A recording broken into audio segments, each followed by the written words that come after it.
నమస్తే అండి. ఈ వీడియో సంథింగ్ స్పెషల్. నేను ఇప్పుడు మ్యూజిషియన్ వీణా శ్రీవాణి కింద ఈ వీడియో చేయట్లేదు. ఒక సీనియర్ మీడియా పర్సన్, ఒక జర్నలిస్ట్గా ఈ వీడియోని చేస్తున్నాను. బికాస్ నేను సీనియర్ మీడియా పర్సన్ అని చెప్పుకోవటానికి ఒక పర్ఫెక్ట్ ఎలిజిబుల్ పర్సన్ని. ఎందుకంటే ఇప్పుడున్న మీడియాలో, మన తెలుగు మీడియాలో సో కాల్డ్ పెద్ద పెద్ద ఛానల్స్ లో పనిచేస్తున్న వాళ్ళందరూ నాతో పాటు ఏళ్ల తరబడి 1000 ఎపిసోడ్లు చేసిన వాళ్ళు కూడా దాంట్లో ఉన్నారు. అఫ్ కోర్స్ ఆ టాపిక్ పక్కన పెడితే ఈ వీడియో చేయటానికి రీజన్ ఏంటంటే, మీడియా, మా అసోసియేషన్ కంప్లైంట్స్. ఇవాళ నాకు ఇందాక ఒక జర్నలిస్ట్, ఒక పెద్ద ఛానల్లో పనిచేసే ఆయన, నాకు ఆప్తులు, ఒక పోస్ట్ పంపించారు. పలానా సో కాల్డ్ ఆస్ట్రాలజర్ మీద ఇలా ఏదో ఎవరికో కంప్లైంట్ ఇచ్చారు, ఎందుకంటే నాగ చైతన్య సమంత గురించి ఏదో చెప్పారు అని. ఇక్కడ నేను ఒక జర్నలిస్ట్గా మాట్లాడుతున్నాను. ఓకే, మా జర్నలిస్టుల్లోనే ఒక జర్నలిస్ట్, నా కొలీగ్ అనుకుందాం, పంపించారు. అంటే సరే, ఒక జ్యోతిష్యం చెప్పిన ఒక మనిషి మీద సో కాల్డ్ ఛానల్స్ గంటలు గంటలు మీటింగులు పెట్టేసి గంటలు గంటలు టైం స్పెండ్ చేసేసి అంత అవసరం ఏముందన్నది అర్థం కాలేదు. ఎందుకంటే మీడియా అనేది ఎంత పవర్ఫుల్ అండి. అసలు మీడియా అనేదానికి అసలు విలువే లేకుండా అయిపోయిందని అందరికీ తెలుసు. ఆఫ్ కోర్స్ నేను ఇప్పుడేం కొత్తగా ఏం చెప్పక్కర్లేదు. కాకపోతే ఒకప్పుడు, అంటే నేను పనిచేసిన టైంలో జర్నలిస్ట్ అని చెప్పుకోవాలంటే ఖచ్చితంగా జర్నలిజం పాస్ అయి ఉంటేనే జర్నలిస్ట్ అని చెప్పుకోవచ్చు. ఇప్పుడు ఒక 2 ఇంటర్వ్యూలు చేసేస్తే చాలు జర్నలిస్ట్లే. ఆ లెక్కను చూసుకుంటే నేను సూపర్ జర్నలిస్టులు. ఎందుకంటే వందల ఇంటర్వ్యూలు తీసేసుకున్నాను, వేల ఎపిసోడ్లు చేసేసాను. సో కాబట్టి ఈ జర్నలిస్టులందరూ నా కొలీగ్స్ జర్నలిస్టులు. ఇప్పుడు స్ట్రైట్ ఫార్వర్డ్ గా అడుగుతున్నాను, ఈ పలానా జ్యోతిష్యం చెప్పారు, పలానా వాడెవడో టమాటా కూరలో ఉప్పు ఎక్కువ వేసాడు, ఇంకెవడో ఏదో చేశాడు, ఇవి పక్కన పెడితే, నేను పేర్లు తీయకూడదు అనుకుంటున్నాను కానీ తీస్తున్నాను. గత నెల రోజుల నుంచి ఈ సో కాల్డ్ ఛానల్స్ లో రాజ్ తరుణ్, లావణ్య, వీళ్ళిద్దరిని వీళ్ళ స్టోరీని కూర్చోబెట్టి ఛానల్స్ కి ఉన్న మినిమం నీకు రూల్స్ కూడా తెలియకుండా, ఒక బీప్ సౌండ్ లేకుండా, నువ్వు వాడితో పడుకున్నావు, నువ్వు దీంతో పడుకున్నావు, బూతులు. ఇంకొకటి ఏంటంటే, ఒక ఛానల్ అయిపోయిన వెంటనే బయట చెప్పుకుంటే సిగ్గిపోతుంది, ఒక పెద్ద శాటిలైట్ ఛానల్స్ కూడా, రండి మేడం మా ఛానల్కి రండి మేడం, మీకు న్యాయం చేస్తాం. ఏం చేస్తారు? అదేదో సినిమాలో లాగా పోరాడతాం అంటే ఏం ఆడతారు అన్నట్టు వాళ్ళకి న్యాయం మీరు ఏం చేస్తారు? మీకు రేటింగుల కోసం కదా. పోనీ వాళ్ళు బూతులు మాట్లాడుతున్నారా? కాదు, ఒక పిల్ల వచ్చి కూర్చుని ఇంకో పిల్ల జీవితాన్ని లాగేస్తుంది దాంట్లోకి. ఆ పిల్ల పడుకుంది, ఈ పిల్ల పడుకుంది. వాళ్ళకి పర్సనల్ లైఫ్లు ఉండవా? వాళ్ళకి మొగుళ్ళు పిల్లలు లేరా? అప్పుడు ఏమయ్యాయి మీ మనోభావాలన్నీ?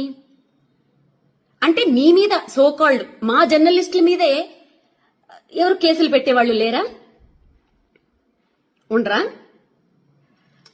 సో ఇది ఎవరు ఆలోచించుకోవాలి చెప్పనా? ఆడియన్స్, మెయిన్ గా యూత్ ఆలోచించుకోవాలి. ఒక శాటిలైట్ ఛానల్ 24 hours లో విద్యార్థుల నోటిఫికేషన్స్ కోసం గాని, ఉద్యోగాల కోసం గాని, రైతుల ప్రాబ్లమ్స్ కోసం గాని, ఆడవాళ్ల సెక్యూరిటీల కోసం గాని, ఇంకా దేని గురించి గాని అట్లీస్ట్ ½ an hour అయినా ప్రచారం చేస్తున్నాయండి. ½ an hour. సో మీకొక విషయం, దీంట్లో మీకొక ఇంట్రెస్టింగ్ టాపిక్ చెప్తాను. మా జర్నలిస్టులలో, మా కొలీగ్స్ లో ఒక్క జర్నలిస్ట్ ని మీరేమన్నా అని చూడండి, తేనెటీగ మీద రాయి పడితే ఎలా ఉంటుంది తెలుసా? అలా వచ్చేస్తారు. ఆ యూనిటీ మీలో ఉండాలి. ఓకే, సో కాల్డ్ ఈ మధ్య జర్నలిస్టులు ఎలా తయారయ్యారంటే, క్వశ్చన్లు అడుగుతుంటే కూడా అది క్వశ్చన్ లాగా అనిపిస్తలేవు, నాకు ఇంట్రాగేషన్ లాగా అనిపిస్తుంది. అన్నా ఎందుకన్నా ఆ రేంజ్ లో అడగాలి? మామూలుగా అడగచ్చు కదా క్వశ్చన్లు. కొంతమంది న్యూస్ రీడింగ్లు చదువుతుంటారు, వాళ్ళు న్యూస్ రీడ్ చేస్తున్నట్టు ఉండదు. ఫ్యాక్షన్ డైలాగులు చెప్తున్న ఫీలింగ్ వచ్చేస్తూ ఉంటుంది నాకు. సో ఇంకా ఏదైనా అసలు ఏ ఛానల్స్ అయినా ఒక సెలబ్రిటీని వదులుతుందా? అసలు నిజంగా వాస్తవానికి మాట్లాడుకుంటే ఈ సెలబ్రిటీలకు అసలు ప్రైవసీ లేకుండా చేస్తుంది ఎవరు? సోకాళ్ళు మనమే కదండి. వాళ్ళని ఒక ఎయిర్పోర్ట్లలో బతకనివ్వరు, వాళ్ళని ఒక కనీసం ఫ్యామిలీతో హోటల్కి వెళ్ళనివ్వరు, ఇంకెవరితోటన్నా వెళ్తే ఇంకా మంగళహారతే, వాళ్ళకి నచ్చిన డ్రెస్సులు వేసుకొనివ్వరు. ఎవరండి సెలబ్రిటీలకి అసలు ప్రైవసీ లేకుండా చేస్తుంది? సోకాల్డ్ మనమే కదా, మన జర్నలిస్టుల మిత్రులమే కదండి. ఏదైనా చిన్నది ఇష్యూ వస్తే అసలు ప్రూవ్ అవ్వవు, చిన్నది వస్తే చాలు. మొన్న నిహారిక అమ్మాయి చెప్తుంటే నాకే బాధేసింది. కెమెరామెన్లు వాళ్ళ పెరట్లోంచి గోడలు కూడా దూకేసి అసలు స్నానాలు చేయకుండా మొహాలు గడకుండా 4-5 రోజులు వాళ్ళ కొంపల ముందు దేకేసి వాళ్ళ బయటల కోసం వాళ్ళు దొంగతనంగా వాళ్ళని షూట్ చేసేదాన్ని. ఏ ఏ ఏ ఎందుకంత దిగజారిపోవాలి మీడియా అంటే అదా కాదు. ఆఫ్టర్ కరోనా ఏమైపోయిందంటే ప్రతి ఒక్కళ్ళకు కుటీర పరిశ్రమను పెట్టేసుకుంటున్నారు. ఆ కుటీర పరిశ్రమలు ఎంత దారుణంగా ఉంటున్నాయి అంటే, ప్రధానమంత్రి మోడీని మొదలు పెట్టుకుంటే, కొండ మీద వెంకటేశ్వర స్వామిని మొదలు పెట్టుకుంటే, ఒక జీసస్, అల్లా, దేవుడు, దెయ్యం ఏమీ లేదు. ఎవరిని పడితే వాడు వాడిని బూతులు తిట్టుకోను, వాడు వీడి బూతులు తిట్టేసుకోను. ఇది మనకి ఆర్టికల్ 19A ఇచ్చిన ఒక వరం. ఇక్కడ ఏంటంటే జోకు, ఒకళ్ళ మీద ఒకళ్ళ కేసులు వీటి మీద ఏం పనిచేయవు. అలా పెట్టదలుచుకుంటే ఎన్నో పెట్టచ్చు. సో ఇవాళ పొద్దుట మంచు విష్ణు అన్న ఫోన్ చేసి చాలా మర్యాదగా ఎంత చక్క పద్ధతిగా మాట్లాడాడు పాపం అతను. ఆ కల్చర్ బాగా నచ్చింది. అఫ్కోర్స్ విష్ణన్న ఒక పెద్ద హీరో కొడుకు గురించి ఒక జ్యోతిష్కుడు జ్యోతిష్యం చెప్పాడని కేసులు పెడతామని వీళ్ళు పెడుతున్నారని చెప్పి మీ దగ్గరికి వచ్చిన జర్నలిస్టులని మీరేమడగాలి తెలుసా? 100 మంది, ఒక్క సినిమా మీద 100 కుటుంబాలు ఆధారపడి ఉంటాయి. ఓకేనా? ఆ 100 కుటుంబాలని ఒక్క రివ్యూ తోటి సంకనాకి పెంచేస్తున్నారు చూశారు. ఆ రివ్యూవర్లని ఏం చెయ్యాలి ఫస్ట్ అది ఆలోచించండి. దాంట్లో మా జర్నలిస్టులు కూడా ఉండొచ్చు, తప్పేం లేదు. ఎవరినన్నా ఏమైనా చేసి పర్వాలేదు. మరి 100 మంది పనిచేస్తున్న ఆ సంస్థలు నీ రోడ్ల మీదకి తెచ్చేస్తున్న ఫలానా ఈ రివ్యూవర్ల మీద మరి మీరేమి యాక్షన్ తీసుకోరా? అంటే ఆ రివ్యూస్ ఇచ్చే వాళ్లలోనే మా జర్నలిస్టులే ఉన్నారని చెప్పి మీరు ఆలోచిస్తున్నారా? అంటే జర్నలిస్టుల మీద కేసులు పెట్టే వాళ్ళు ఎవరు లేరా? పెట్టకూడదా? జర్నలిస్టులు ఏమైనా దేవుళ్ళా? తప్పు చేస్తే ఎవరి మీద ఎవరైనా కేసులు పెట్టచ్చు. కాకపోతే ఏంటంటే గొంగళి పురుగుల్లో అన్నం తింటూ వెంట్రుకను చూసి అసహించుకున్నారట. అలా ఉంది మా జర్నలిస్టుల కథ. మీరు చేసేదే పనులు, ఒక్కొక్క ఛానల్ ఒక్కొక్క పార్టీకి అంకితాలు. పొద్దున్న లేస్తే అవి తప్ప ఇంకో పనులు ఉండవు.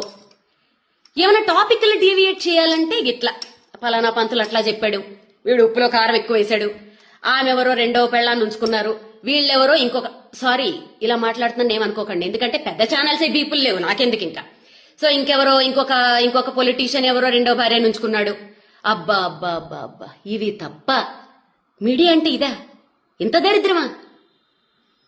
సో ఫైనల్ గా నేనేం చెప్తున్నానంటే, యూత్ మారండి. వాళ్ళు ఏమంటారు తెలుసా మీడియా వాళ్ళు? మంచి వీడియోలు పెడితే అసలు ఎవడో చూడట్లేదండి అని మీకే ఇస్తున్నారు.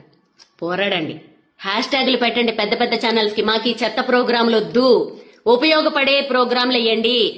మా లైఫ్ కి మా జీవితాలను నిలబెట్టే ప్రోగ్రాంలు, గవర్నమెంట్ ని ప్రశ్నించే ప్రోగ్రాంలు మీరు వెయ్యండి. హ్యాష్ట్యాగ్లు పెట్టి ఫైట్ చేయండి.